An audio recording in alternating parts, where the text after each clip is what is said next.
What's going on, everybody? Danny Marang, Brandon Sprague, Jack Ramsays post-game show. Blazers win?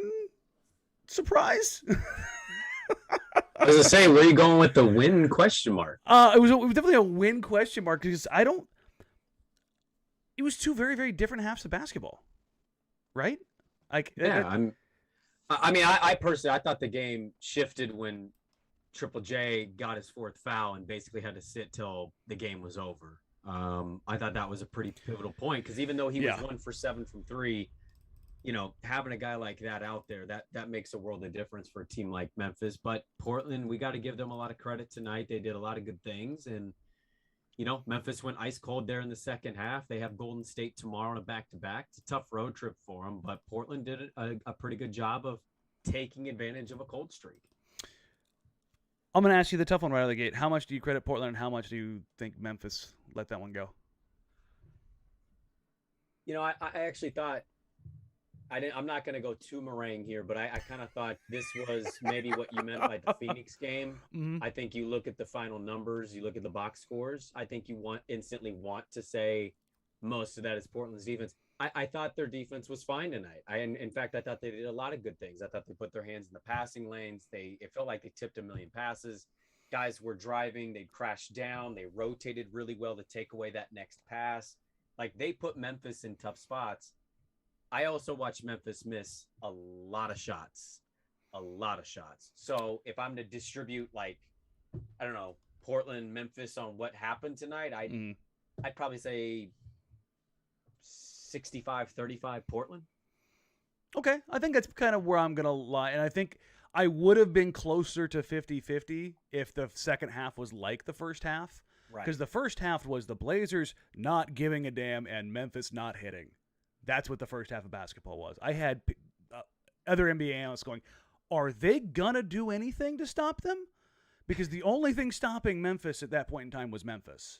Yeah. They missed so many bleeping point blank, are you kidding me shots. I was like, well, and as it kind of kept going, I was like, if Portland can get just a little something going, Memphis is showing that they're not hitting tonight. And Portland did two things right. And I will say this no matter who is coaching the team, Sprague. 3-point shot making covers up a lot of sins and giving a damn remotely. And they went above remotely. They got active in the second half. I thought they came out with way, way more energy, not only than they had in the first half, but that the Grizzlies showed at any point in time during the game to start that half. Significantly better than what they did against the Clippers. I thought the Grizzlies were taking a shotgun to their foot seemingly every possession to start the second half. Again, like Portland in L.A., but Portland capitalized on them. All of a sudden, the Grizzlies couldn't hang on to the ball. And I said this on Twitter. Maybe you saw this, maybe you didn't. But do you find it coincidental at all that the Blazers took an early day and got to Los Angeles a day early and played like crap, and the Grizzlies took an extra day in Los Angeles and came to Portland and played like crap? Just wondering. In the pregame, the Nobu sushi. I'm thinking some extra Nobu sushi might have been to blame there. Is all I'm saying. Look, I the second half stuff. I actually thought the first and second halves were kind of a microcosm of their season. Mm-hmm. First half was bad Portland. Second half was good Portland. And luckily for them, Memphis just had a really bad off night, and they took advantage of that. There's a lot of factors we can point to. I know we're going to get to some of them, but the biggest one for me tonight, it was nice to see Dame have a stretch, but to me, again, it's the young dudes, like the young guys. Nas was doing some really good things, and Anfernee Simons off the bench was absolutely stellar. And honestly, I'll say this. I know where you're going to go with Ant, because you asked me a question prior to we starting this, and I'll let you rant on that. But I felt like his first half buckets were literally the only thing that kept Portland from not falling down by 20 points. Like, he might have saved them from losing this game in the first half. Because without, what did he have? 12 at half? 14, I think. 14? Yeah. I think he only just hit the second half 3, and that was it. I mean, he had 4 threes in the first half. Without that production, I mean, I think you just hit on it, and I'm acknowledging, like, without Anfernee Simons' production in the first half, this team is down by 20 points. So I thought he basically saved this game for them, and then they all came together in the second half and played good team basketball. This is our insert sponsor here, player of the game segment, brought to you by insert sponsor here.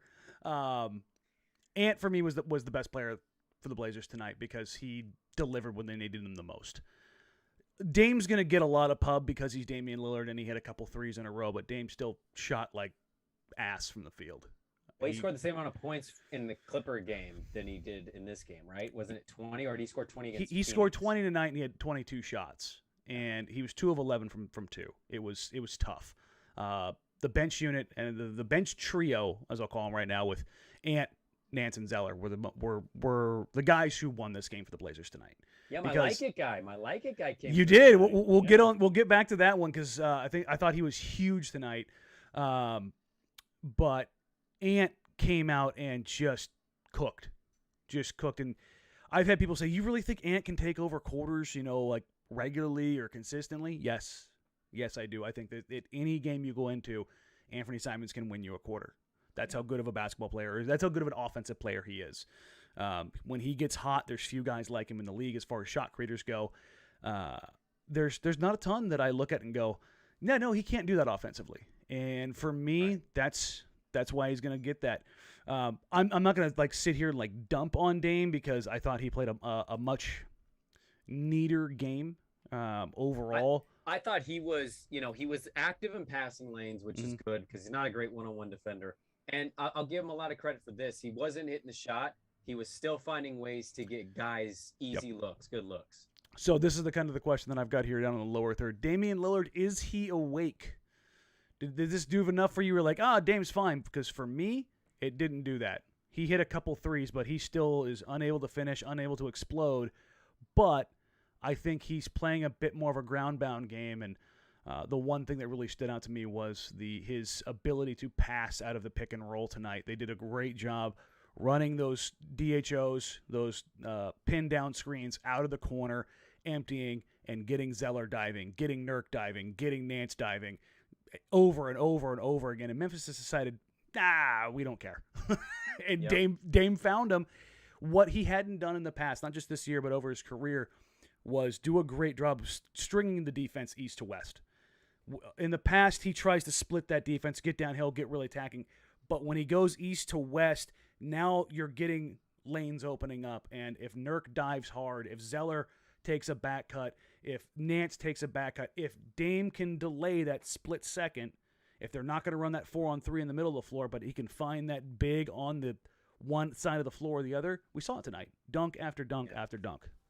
Yeah. No, I mean, we for sure saw that tonight. To your question, I'm fine with it still. I know the percentages, the amount of shots to get to 20. That stuff is not great. That's not typical Damian Lillard. There's an element of, I think he's kind of pacing himself for the season, and not to suggest he's not going to light up the Clippers on Friday, but I also think he's finding and figuring out different ways to impact on this team than just being the high point scorer. He's still getting his shots, but I think you're also seeing a bit of a different Dame of letting CJ cook for a while. If Ant comes in and Ant's hitting his first shot, he's kind of letting Ant do his thing. He's not quite being as demanding with the ball. I think he's letting some of this stuff come to the other guys. So I'm still okay with him because I think eventually he will start hitting at his more normal percentages. And I just think he's finding ways to get other guys involved right now. We saw the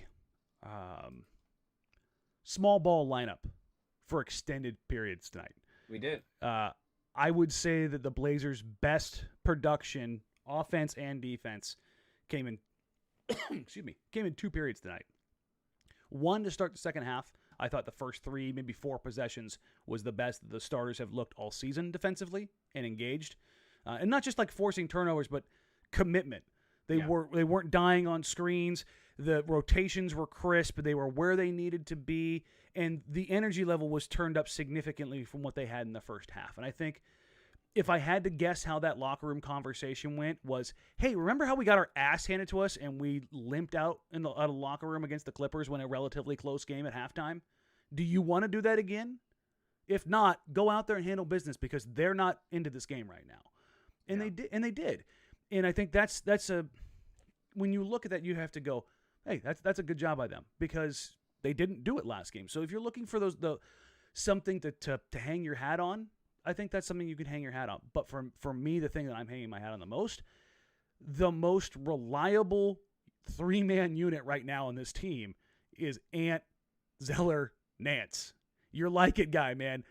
Listen, he had some dunks, but I thought he just was there. He just did stuff that it showed up in the box score, didn't show up in the box score. He was just tip rebounds. You see a couple of those tip rebounds? I mean, the tip out to Ant for the 3 was just it's just the desk is only actually the desk goes really high. One of these times I'll raise it all the way up just to laugh.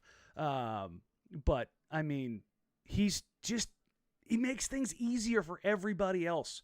And there's not a lot of guys like that in the league. I think it's frustrating to see that tonight, and know that they'd played 3 games prior and you really hadn't seen that. And look, maybe part of that role is sometimes the ball kind of has to bounce your way, or you just kind of have to develop chemistry with whoever you end up rotating with in and out of the lineups. And that's an element too that I want to be patient on. Is Larry will develop chemistry with some of these guys a little more. But tonight was great. Tonight was the Larry Nance a lot of us have been hearing about, that this was what he did in Cleveland before he got hurt. It's fantastic, because if this team can get that kind of production from that guy, it'll make maybe not having number 27, if he's more inconsistent this season, it maybe won't hurt quite as much. You can't replace that overall size, but you can replace, and I think you can actually do a good job replacing activity and players who give a damn. But to Nurkic's credit tonight, I thought he played an okay game. So I'm going to move on to Nurkic in a second, but I want to hit on Larry Nance Jr. a little bit more. We're already getting the nicknames for the bench unit. We've got Ant, Zeller, Nance is Ants Nance, and Ants and Nance. So we're workshopping here. Keep it up, guys. I appreciate it. 8 points, 5 rebounds, 4 6. Dunking the ball. Something Portland just seems allergic to, particularly Jusuf Nurkic. Nurk decided, you know what, I want to get in on this tonight. That's fun. I thought Nance's energy caught up to Jusuf Nurkic a little bit, and I think it was one of those, hey, they looked really good with Nance on the floor. Maybe I should probably figure this out because I won't be on the floor if I don't. And I think that's a healthy thing. And as far as Nance is concerned, as far as like why we didn't see this stuff over the last 3 games, the one thing that I caution people when they traded for him is he's a really good ad if you keep this in mind. He is not a ceiling raiser. He is a floor raiser. You don't need him to be a ceiling raiser, though, because you've got him on that second unit. Right. You just want him to because Portland just got their ass handed to them last year off the bench. They were a disaster. They didn't play defense. They didn't have options to go to. It's basically the story of the Dame era. Yeah, it was exactly. They've had one decent bench, basically, and realistically, with Ant playing the way he is right now, which I swear to God, if he keeps this up, he will be in the 6-man category. He'll absolutely be a finalist. I mean, this kind of production, you're going to get 17, 20 points. Like, you play like this? Like, yeah. I might move him up from, like, the honorable mention, like, 4th, 5th, 6th. He might be in the 2, 3, 4 if he keeps this up. Dude, I don't know how you feel about offshore situations, but if I was you, I would be finding a way to try to lay a bet right now, because I promise you it's gonna go. Those odds right now are probably stupid great. They work plus 10,000. Okay, so where do you think they're going to be at in 5 months if this dude keeps playing like this? I mean, you give me 5 more weeks, they're going to be at plus 6,500.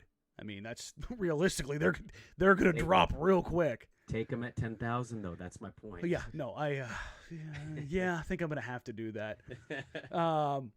But Nance, he's a floor raiser, man.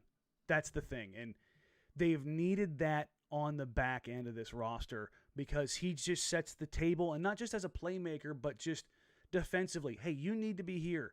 You saw it in the first half when he came out, the defensive floor went up. Why? Because he's holding guys accountable on the floor. He's that a-hole we've kind of talked about. Like, he talks, he holds guys. No. Not next possession, now. You get this fixed now. He's the angry math teacher who's like, nope, slaps you with the ruler on the hand right then and there. And I love that about him. I don't think he's ever going to be, just put up crazy numbers, but I think he's going to be incredibly valuable to good teams because you know what he brings, and he brings it consistently through effort, consistency, hustle, and basketball IQ. And he throws down some nice dunks. So I went back real quick, and I was looking through the play-by-play, and the second quarter is the second quarter was this run right here. I thought this was, of all things that saved Portland, this was it. It was Memphis was up 27-26. Mm-hmm. Jaren Jackson gets a 2. Ant responds with a 3. Brandon Clark comes back with a 2.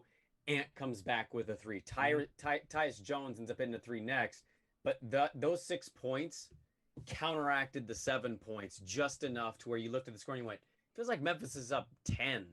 But it was only 1 2-point game. But it was a 2-point game because Ant's going back to back, just nailing threes. I really thought like those moments right there for me, I took note of that okay, this is where Memphis probably should have pulled away, but Ant is like keeping them around. He's keeping them hanging. Yeah, it was one of those situations where I think Ant's, and we talked about this not last game, post game before this. The Blazers bench has roles, and everybody plays their role. We talked about it a little bit in pregame. Ant is going to score. And we talked about this in the pregame. Let's see if we can get Ant and Larry working in this 2-man game. And you saw more of that tonight, kind of just naturally working off each other. And then Zeller, he's going to... I've come to the conclusion that Cody Zeller is Ed Davis reborn. That is what I have come to the conclusion, where he's That's a fair comp. He's just going to do stuff that's positive for you every night. And I'm not talking about Ed Davis right now. I'm talking about Blazers, legend Ed Davis, who puts on his hard hat, gets physical, sets screens, dives hard, finishes at the rim, but you're just never like, oh, that wasn't good, or that wasn't enough. You're just like, oh no, that was. You look at the box score at the end of the night, you're like, you got 7 and 8 from Ed, and he was a plus 10. Huh, okay, yeah. And so you've got guys that just slot in their role. And I am not a single game plus minus guy. I don't really like plus minus, but I do find it interesting when you look at the Blazers bench tonight. It's like, that's interesting. Anfernee Simons finished plus 14. Larry Nance Jr. finished a plus 18. And you just kind of scroll through the box score and you're like, that's weird. Those guys were the most productive guys they had on the floor, and they led to their most productive times. Yeah. So overall, I want to say the third quarter is the best quarter of basketball they played so far this season. It was Memphis at 20 points. And it wasn't the best quarter that they're going to play this year.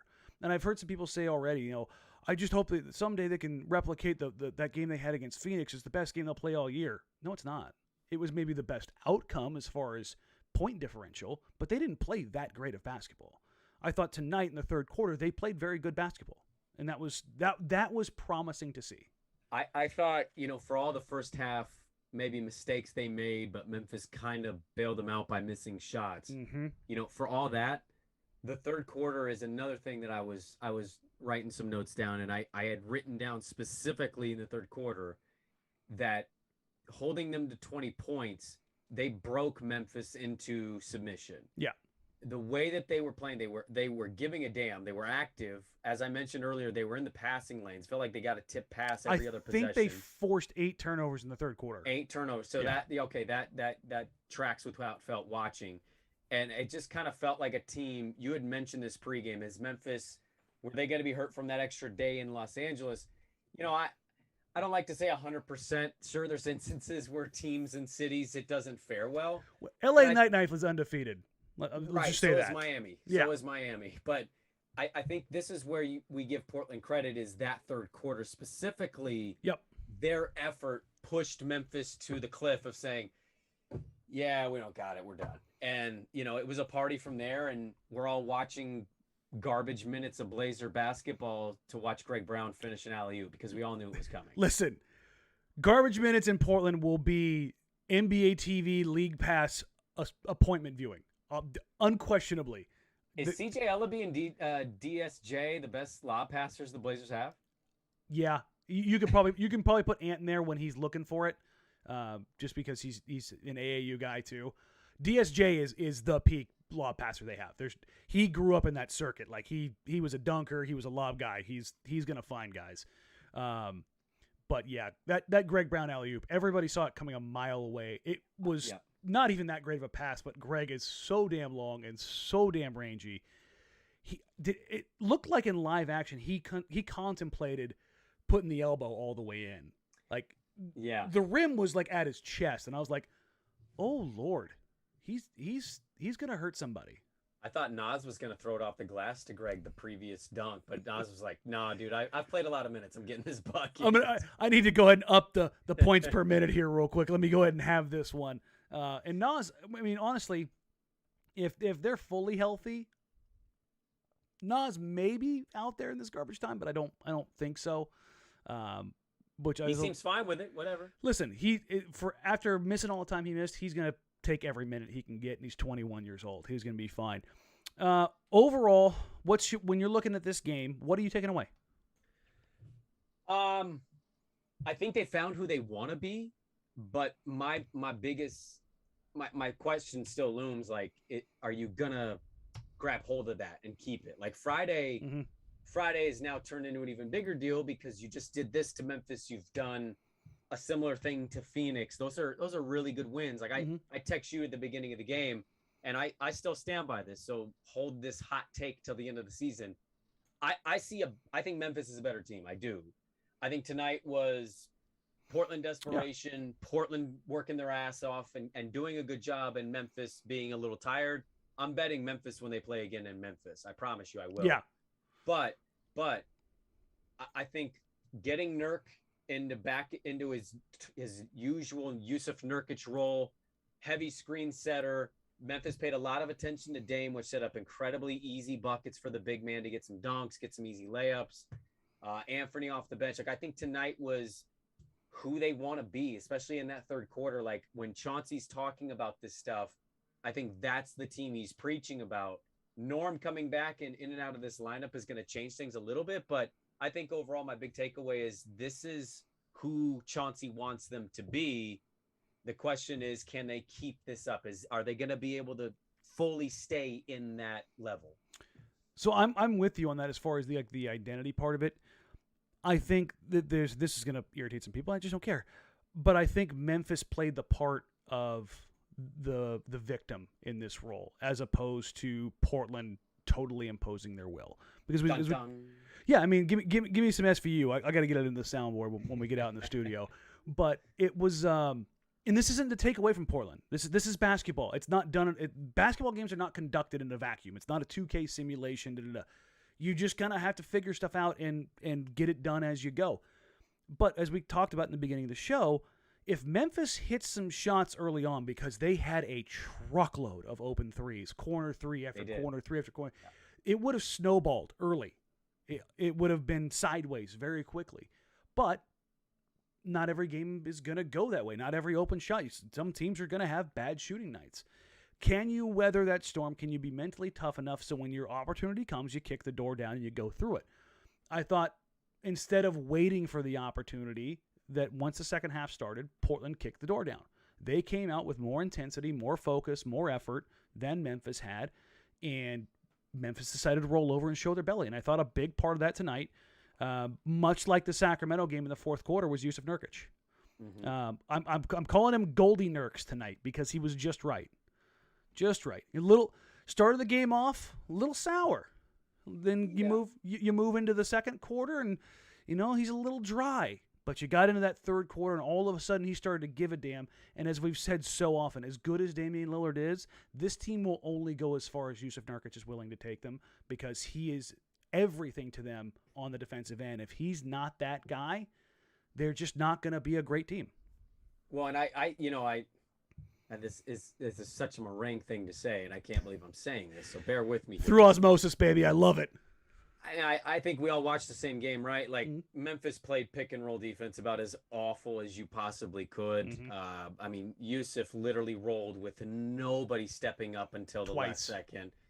Twice. It felt like 10 times. No, the third quarter ones where he just walked to the rim.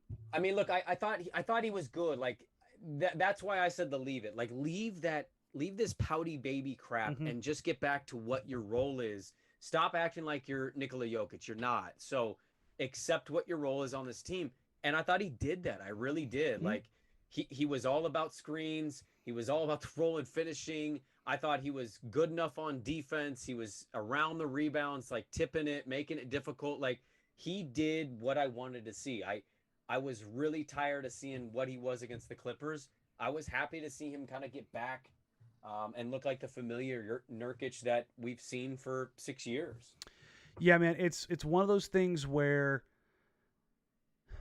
Nurk started the game off very poor, much like how he's really started every game this season. And I'm like, are we really going to see this again? Are we really going to go sideways? He, kind of went up soft twice in a row for his first 2 shot attempts, and I think he hit his next 6. It was significantly more aggressive, significantly more under control. And I really liked what you said pregame with Jusuf Nurkic, which was forget about all of the me, I want the ball, all that crap. Take it and stuff it. Let's break this down into the simple stuff. We want you to finish at the rim. We want you to be physical. We want you to rebound. We want you to screen. You know what happened tonight? You know what they didn't do? They didn't run the offense through him a ton. No, they didn't. I was going to note that. Like, they didn't really look to him to kind of start everything up. And he may eventually get tired of it, but I thought what was important was that Dame was looking to him so much on that screen and roll because he got his buckets. Like, he probably felt when you get anybody that's played basketball, you get a bucket, you start to kind of just a little bounce in your step, yeah. You get a little bounce in your step, and you're like, I'm here. I did that. I did that. We saw Dame when Dame hit the threes. You could see him start talking to himself. CJ hits the runner. Yeah. I lift weights. Like there's a swagger to that. Yeah. I think to keep Jusuf engaged, which it's sad that we have to say that, but I think to keep him engaged, you gotta carrot and stick him. Buckets. Yes, yeah, and look. I thought the important part for them is he's been a little problematic in the post. Mm-hmm. You kind of took that out of his hands. Like you basically said, oh, you're going to get buckets tonight, but they are going to be the easiest buckets of your life. Yeah. And that's good for them, Here's the other thing we haven't really alluded to as far as the Blazers offense getting on track. Yes, they got some transition opportunities in the third quarter that kind of got some easy buckets and got them rolling. But what was it that got them going, Sprague? Was it this egalitarian offense? Damian Lillard, Jusuf Nurkic, pick and roll. Yeah. It is the butter that butters all bread. It does not.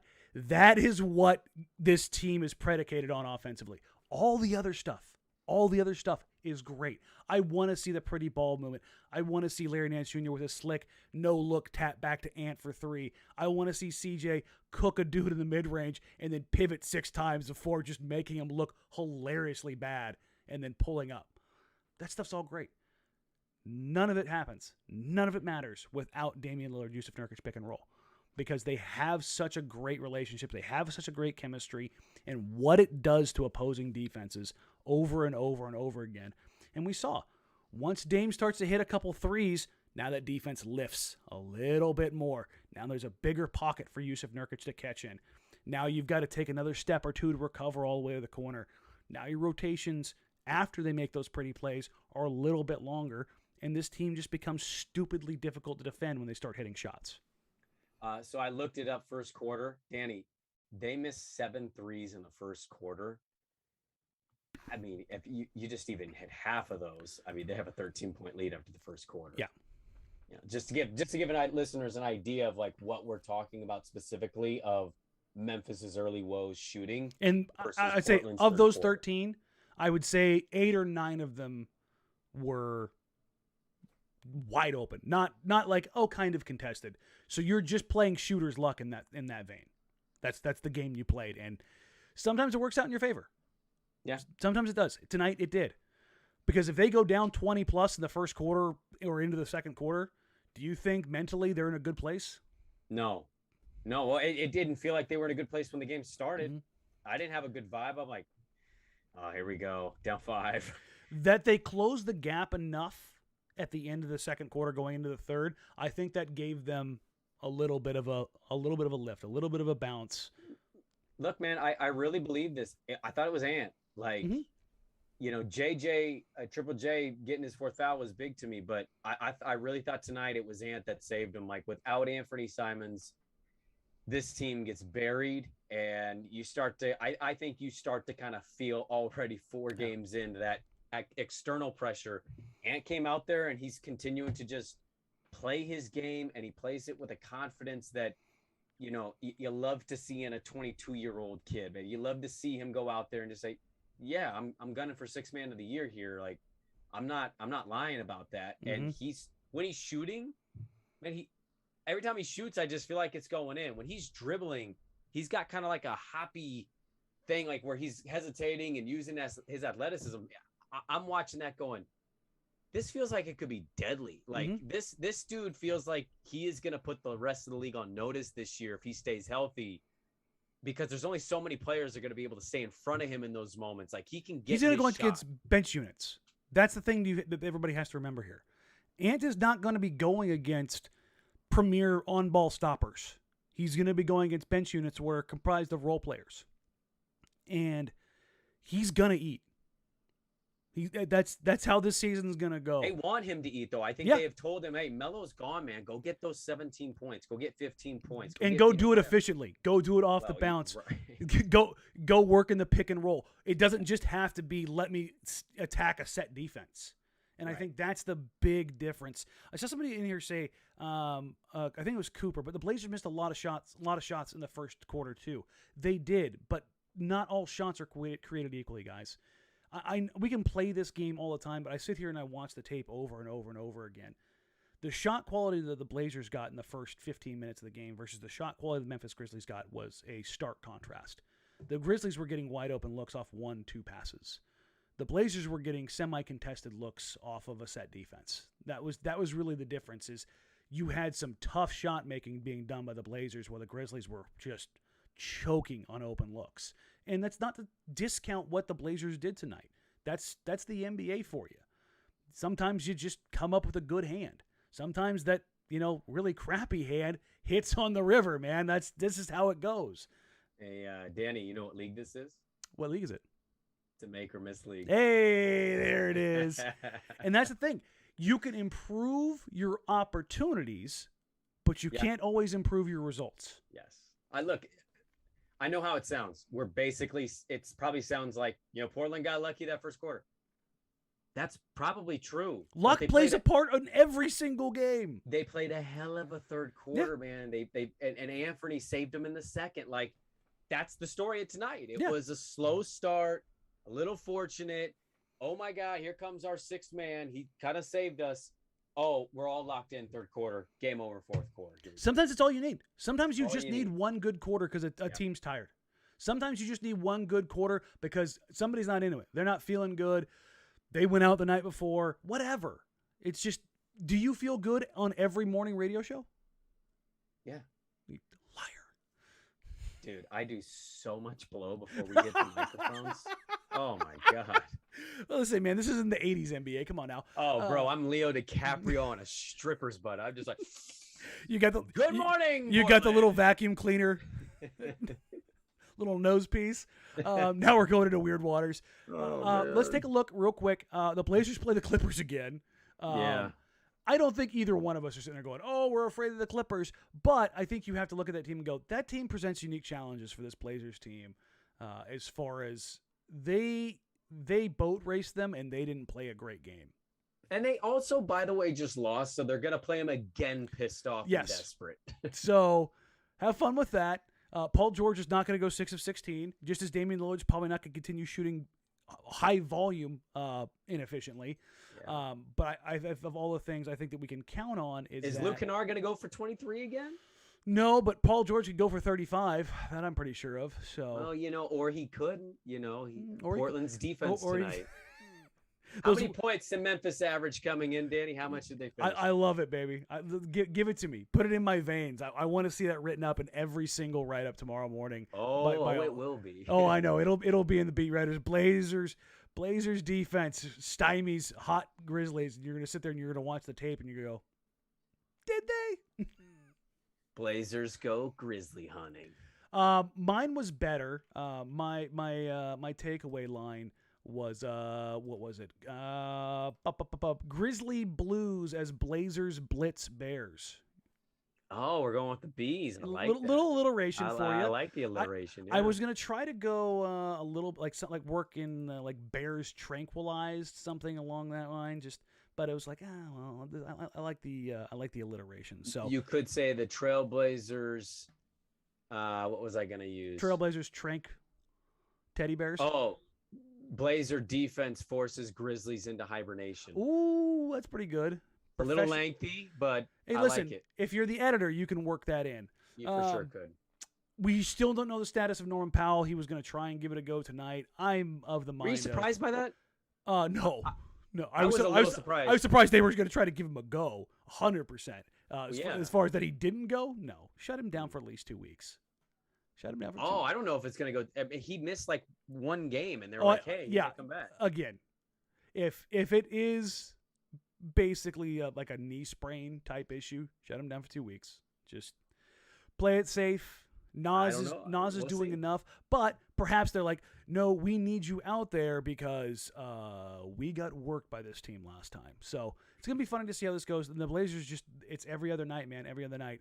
We'll kind of wrap it up here, guys. Thank you all so very much. This is the Jack Ramsays post-game show, part of the Blue Wire Podcast Network. I'm Danny Marang. This is Brandon Sprague. You can find us on social media at Danny Marang, at Brandon Sprague, at Jack Ramsays.